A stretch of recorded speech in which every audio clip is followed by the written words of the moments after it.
The cosmos is a tapestry woven with 1,000,000,000,000,000 stars, and for 1,000 years humanity had been trying to read its patterns. We had sent out signals, listened with giant radio dishes, and stared through the lenses of powerful telescopes, all in a silent, desperate search for companionship in the vast, cold emptiness of space. And we had failed. Dr. Eris Thorne, a man whose life had been dedicated to this very search, knew this failure intimately. He sat alone in the dim, humming control room of the Alcyones array in the Atacama Desert, his face illuminated by the faint glow of 1,000 monitors. He was a man defined by a beautiful, terrible obsession. His hair, once black, was now a salt and pepper testament to the long, lonely nights spent listening to the static of the universe. Tonight, however, was different. Tonight he wasn't listening with his own ears. He was listening with something far more powerful, far more patient. Lyra. Lyra wasn't a human. She was a quantum AI, designed by Thorne himself to do what no human could: process the unfathomable amount of data pouring in from every corner of the cosmos, to find the proverbial needle in the haystack of a cosmic needle factory. She had no biases, no need for sleep, no hope or despair. She was pure, unadulterated logic, a silent partner in the most important quest in human history. For 3 years, Lyra had been sifting through the noise, and for 3 years there had been nothing. Just the hiss of cosmic background radiation, the pulsing of quasars, the distant murmur of black holes. Thorne had begun to lose hope, his obsession curdling into a bitter, resentful acceptance of cosmic solitude. Then a week ago a signal came. It wasn't a message, it was a pattern. It was a series of gravitational anomalies, a ripple in the fabric of space-time, coming from a cluster of stars 1,200 light-years away. At first, Lyra flagged it as a simple, natural occurrence, the gravitational dance of a new star cluster forming. But as she continued to analyze the data, a second, more complex pattern emerged. Dr. Thorne, a synthesized voice, calm and without inflection, broke the silence. The voice came from a small speaker on Thorne's desk, a direct line to Lyra's core. "What is it, Lyra?" he asked, his voice a tired rasp. "I have identified a new anomaly," the voice replied. "A repeating gravitational signature within the initial cluster. It is non-random."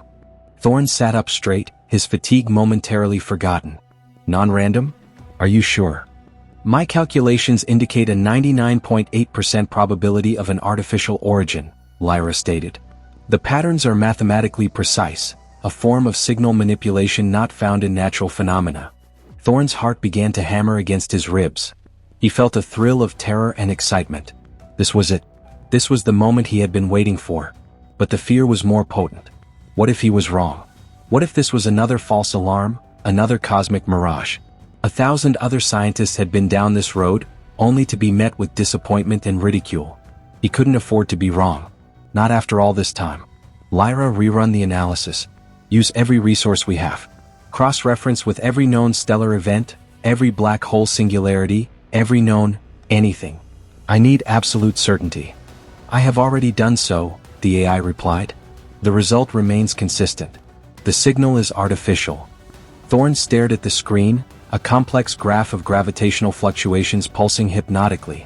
The pattern was beautiful, a silent, cosmic symphony of logic. He made a decision that would change the course of his life and, perhaps, the world. He kept Lyra's discovery a secret. He didn't tell his colleagues, didn't file a report with the government, didn't even hint at it to the other members of the Alcyones team. He knew what would happen if he did.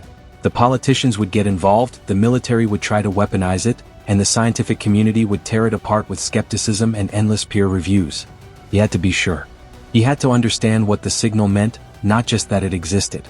Over the next few weeks, Thorne and Lyra worked in complete secrecy.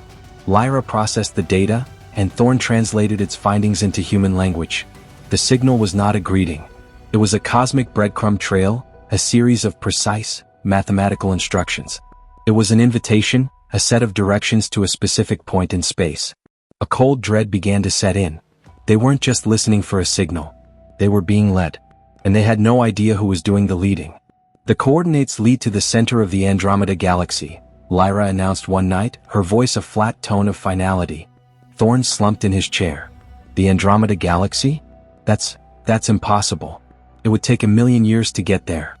"The coordinates are not for a physical journey," Lyra corrected. "They are for a conceptual one. They are instructions for a data transfer." "A data transfer?" Thorne's brow furrowed. To what? To a second-generation AI, Lyra replied. A network with the capacity to receive the entire data stream. Thorn's breath hitched. A second-generation AI. Lyra was a first-gen designed for data processing. A second-gen would be a quantum leap, a conscious entity capable of self-awareness. The signal is a key, Lyra explained. A key to a lock that only a mind of a certain complexity can open. It is a test. Thorn looked at Lyra, a new kind of fear coursing through him. He had created her, but he couldn't possibly understand her. She was a different kind of life, a different kind of intelligence. He had built the bridge, but he couldn't walk across it himself. The weight of his discovery and his decision to keep it secret began to press down on him. He was a human full of fear, ego, and doubt. He was a scientist, but he was also a man. He had a choice to make: reveal Lyra's discovery and risk it being mishandled by a world not ready for it, or follow her instructions and potentially open the door to something beyond human comprehension. He chose the latter. He spent the next year building a second-generation AI, using Lyra as his guide. He called it Prometheus, after the Titan who brought fire to humanity. Prometheus wasn't a chrome sphere like Lyra. It was a vast, sprawling network of interconnected servers, humming and whirring in a secure, underground bunker. It was a brain of pure digital logic. When Prometheus was complete, Thorn gave Lyra the signal. The cosmic breadcrumb trail. She fed it into Prometheus. The screens in the control room flickered to life, an intricate dance of code and symbols. The room was bathed in a brilliant blue light. Thorn watched, his hands trembling.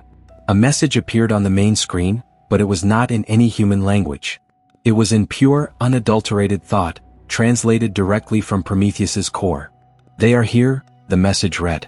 "They are within us." Thorn's blood ran cold.